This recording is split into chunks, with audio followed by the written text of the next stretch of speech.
Yo, what's up? My name is ben-atar, aka Sidebrain. I'm an Ableton certified trainer. Today we're gonna make a fat 808 sound with Ableton's drift. Sounds like this.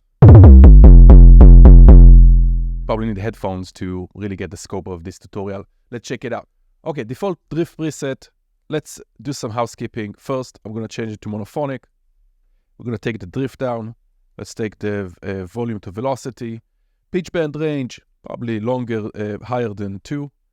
That's it. Okay, let's start the sound. That's what we have right now.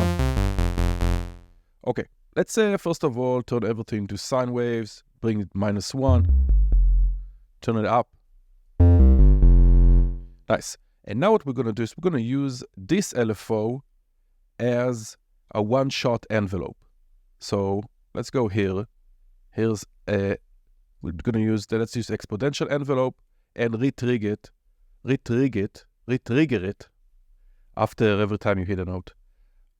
Sweet. Now let's synchronize it. Let's 8th or 16th, something like that. And we're going to use that to modulate the filter and the pitch. Let's start with the filter, turn it down. Let's go here. Okay, already we're starting to get closer to that 808 sound. Nice. Let's take the LFO. This will affect the pitch here, the pitch modulation. So the LFO, let's do like 50, which is an octave, and 100 is 2 octaves. Nice. Now we get also that kind of kick in the beginning of the 808. Sweet. For the envelopes, we can do something like this, just so it's a bit longer, no sustain. So if I hold the note very short, or if I hold it long, gives me kind of the same sound. Now, what we can also do is create this kind of like a ramp of going down in pitch very slowly.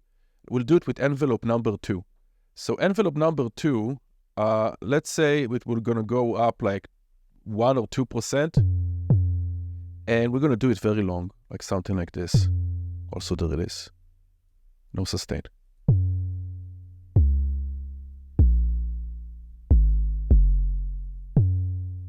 Now, if we look at it through a tuner, right, let's turn off this envelope. It's going to be the same exact note, pitch, and this will slowly go down. Now, when I hit F, it's playing F sharp because of this envelope. So let's just go to the global transpose here and take it down 1. So it's actually the note. Nice. Now, the last step for us is just to go and add some sort of saturation, drive. Let's go and add a saturator and drive it. Let's do soft clip. Like 12, 16, go even more. Can push it even more till you get distorted. Nice. So that's one way of creating 808, fat 808s with the drift. I'll catch you next time.